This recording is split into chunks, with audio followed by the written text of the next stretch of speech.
Department of Social Welfare and Services. Nagmayan sa Sugbo mga katropa, nagpahigayon og assessment sa sitwasyon. Atong 68 anyos mga katropa gidakong sa mga sakop sa Cebu City Anti-Mendicancy Office mga katropa.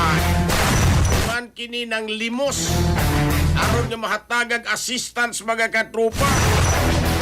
Patang danas pagpakalimos ka na magtukar kag silindron mga higala. Mani nakadaot sa tuang katilingban mga kaigsunan. Ikaw tukar ka diha matud ingon taw tiguang mga katropa. Ila na to ninog tiguang suko ra maning uban. Ay pa kunoy tawgog kawatan kay sa tiguang. Sa uban ka lo ang katropa rap-rap tiguang kawatan sa ning tiguang. Ito mga higala, sawa man ko mangayo. Naramanan nilang buhatag sila nako. Sawa man ko mangayo. Karb lagi siya ng silindron mga katropa para daw kuno siyang apo. Dako mga higala, gibunog pa. Ilos pasangil stiguang mga higala.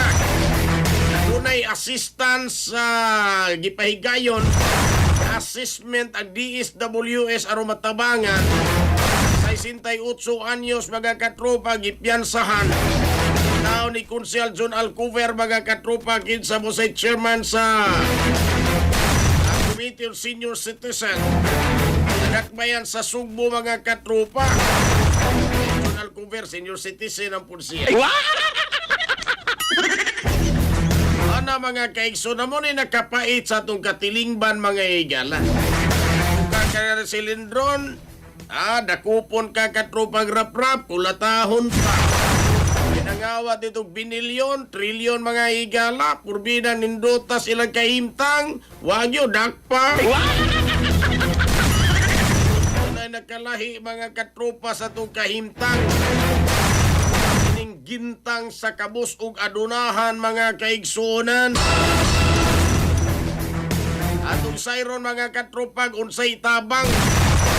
Ihatag assistance mga katropa ni ining DSWS gadto ning 68 anyos.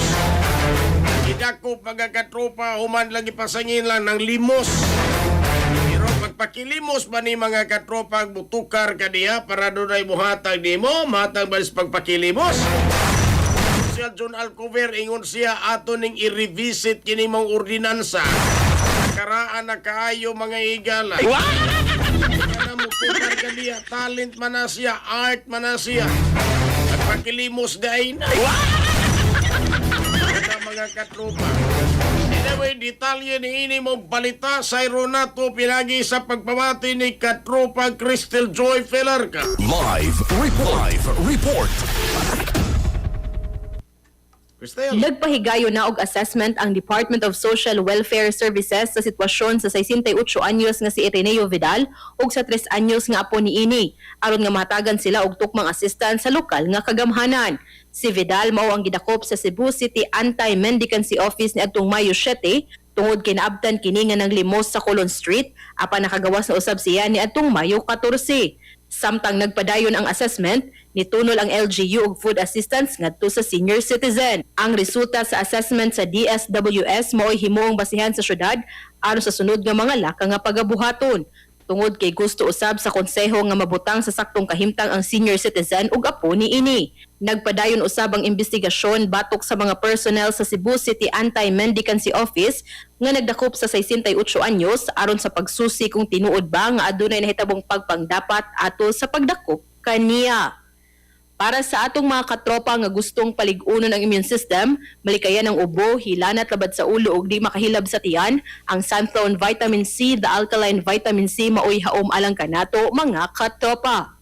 Alang sa nagkaiusang Pilipino para sa Pilipinas, kininyong katropa Crystal Joy Felarca, XFM News. XFM report. Cellphone Plus Gold, mapalit sa mga butika sa inyong lugar.